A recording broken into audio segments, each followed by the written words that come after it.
Hai guys, Assalamualaikum. Okey, pada aku sekarang ni kita ada Nokia. Sebelum tu, kalau korang yang tengah nak mencari phone yang betul-betul entry level, betul-betul kelas permulaannya, pada aku sekarang ni kita ada Nokia 3.2.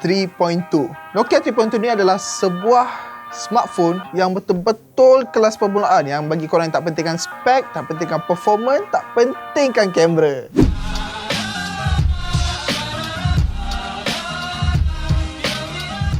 Okey, untuk video hari ni aku nak buat unboxing je, bukan review, unboxing. Kalau kita tengok daripada kotak Nokia 3.2 ni, agak nipis, tak tebal macam kotak-kotak flagship ke ataupun mid range yang lain.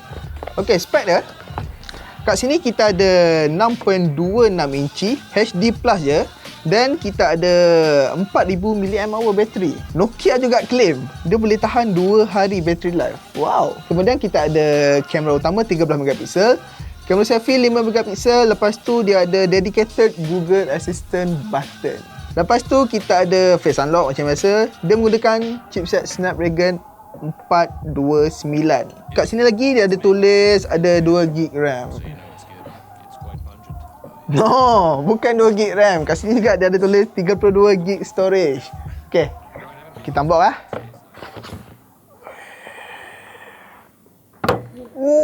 Okey, kita on dulu benda ni. Alright, kita duduk tepi dulu. Okey, kat kotak ni atas ni first kali kita ada SIM ejector tool. Kita buka kat sini. Wala. Ni dia adapter. Fast charging 10 watt. Lepas tu kita ada kabel micro USB. Dan kita ada earphone standard biasa, ada audio jack sekali. Dan ada documentation. Okey, that's it. Tu je. Nampak semua ni? Muas. Nampak? Okey. That's it. Kita simpan. Tak penting pun semua ni. Tak penting, tak penting. Okey, duduk tepi dulu. Aku akan buka.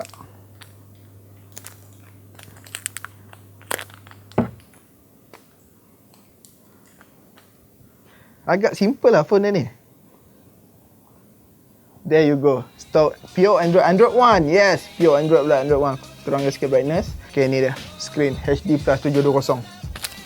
Okay, first of all, apa yang aku nampak, skrin dekat Nokia 3.2 ni, walaupun aku dah naikkan sampai ke full brightness, dia still macam malap sikit. Which aku rasa benda tu normal lah bagi IPS. Tapi bagi untuk viewing angle, aku rasa nice. Daripada tepi, okay. Okay, aku rasa nice. Memang perfect bagi aku. Walaupun skrin resolusi dia 720p je, tapi aku perasan Wi-Fi band dia hanya support 2.4 GHz je.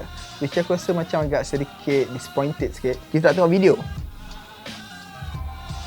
So apa yang korang fikir? Skrin 720p ni dah cukup tak untuk korang? Okay, 720p ni pada Nokia 3.2 ni, overall bagi aku memang dah cukup okay lah untuk entry level. Quality skrin dia memang tip-top. Okay, dari segi build quality, overall aku rasa memang sedap, best pegang. Belakang ni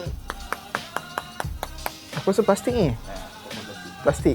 Lepas tu still micro USB. Entry level bagi yang tak apa, pengampunan sikit lah. Pengampunan sikit lah micro USB. Dan kita ada firing mono speaker kat sini. Dekat bahagian belakang pula kita ada single camera 13 megapiksel dengan ada LED flash. Okey, apa lagi? Satu lagi. Yes, ada audio jack. Sebab tu dia bagi sekali. Dia bagi sekali dengan earphone yang siap audio jack. Dan yang bestnya Nokia 3.2 ni, aku rasa memang semua Nokia ke sekarang ni? Boleh kata macam tu juga.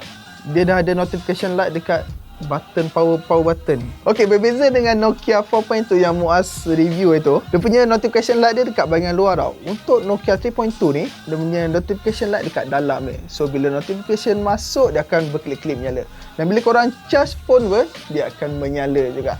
Oh, okey, satu lagi. Dekat skrin ni kita ada macam biasa ada notch kecil ya. Nampak tak? Korang nampak tak?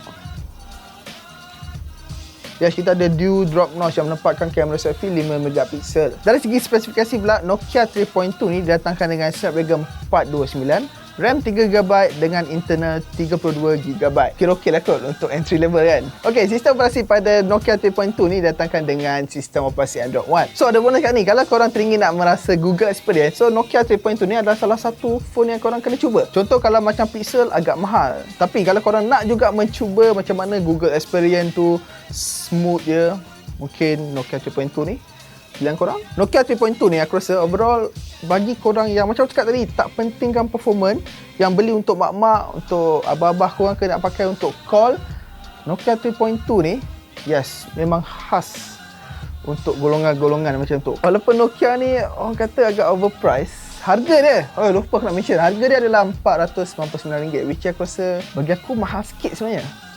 Dengan spek macam ni, agak mahal sikit je. Tapi kalau korang yang tak kisah dengan brand legend ni, why not korang kat Nokia 3.2 ni. Right? Okay guys, sampai di sini saja rabak kotak ataupun senang cerita unboxing daripada aku, Afiq. Kita jumpa lagi di video yang akan datang. Ciao abete. Okay, bye-bye.